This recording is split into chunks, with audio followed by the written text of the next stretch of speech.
ಈಗಾಗಲೇ ತಮ್ಮೆಲ್ಲರಿಗೂ ಗೊತ್ತಿರುವಂತೆ ನಮ್ಮ ರಾಷ್ಟ್ರದ 80ನೇ ಸ್ವಾತಂತ್ರ್ಯೋತ್ಸವದ ಅಂಗವಾಗಿ ನಮ್ಮ ಕಾಲೇಜಿನ ಇತಿಹಾಸ ವಿಭಾಗದ ವತಿಯಿಂದ 180ನೇ ಅಪರೂಪದ ನಾಣ್ಯಗಳು, ನೋಟುಗಳು ಮತ್ತು ಅಂಚೆ ಚೀಟಿಗಳ ಪ್ರದರ್ಶನವನ್ನು ಇವತ್ತು ನಮ್ಮ ಕಾಲೇಜಲ್ಲಿ ನಾವು ಹಮ್ಮಿಕೊಂಡಿದ್ದೀವಿ.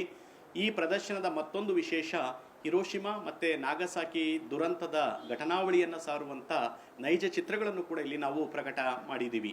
ನಮ್ಮ ಮೈಸೂರು ಜಿಲ್ಲೆಯ ಹುಣಸೂರು ತಾಲೂಕಿನವರೇ ಆದಂಥ ಶ್ರೀ ಪಿ.ಕೆ. ಕೇಶವಮೂರ್ತಿಯವರು ಅಪರೂಪದ ಈ ನಾಣ್ಯಗಳನ್ನು ಸುಮಾರು 40 ವರ್ಷಗಳಿಂದ ಅವರು ಸಂಗ್ರಹ ಮಾಡ್ತಾ ಬಂದಿದ್ದಾರೆ.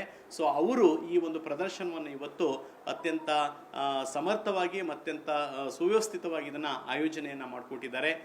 ಈ ಒಂದು ಪ್ರದರ್ಶನದಲ್ಲಿ ನಾವು ನೂರಾರು ವರ್ಷಗಳ ಹಿಂದಿನ ಅಂದರೆ ನಮ್ಮ ಕರ್ನಾಟಕವನ್ನು ಆಳಿದಂಥ ಅನೇಕ ರಾಜಮನೆತನಗಳು, ಸಾಮ್ರಾಜ್ಯಗಳು, ಅದರಲ್ಲೂ ವಿಶೇಷವಾಗಿ ವಿಜಯನಗರ ಸಾಮ್ರಾಜ್ಯ, ನಮ್ಮ ಮೈಸೂರು ಒಡೆಯರ್ ಕಾಲದ ಅಪರೂಪದ ನಾಣ್ಯಗಳು, ಮತ್ತು ಇತ್ತೀಚೆಗೆ ಬ್ರಿಟಿಷರ ಕಾಲದಲ್ಲಿ ಬಂದಂಥ ನಾಣ್ಯಗಳು, ಮತ್ತು ಸ್ವಾತಂತ್ರ್ಯೋತ್ತರದ ನಾಣ್ಯಗಳು ಮತ್ತು ನೋಟುಗಳನ್ನು ನಾವು ಕಣ್ತುಂಬ್ಕೊಳ್ಬೋದು.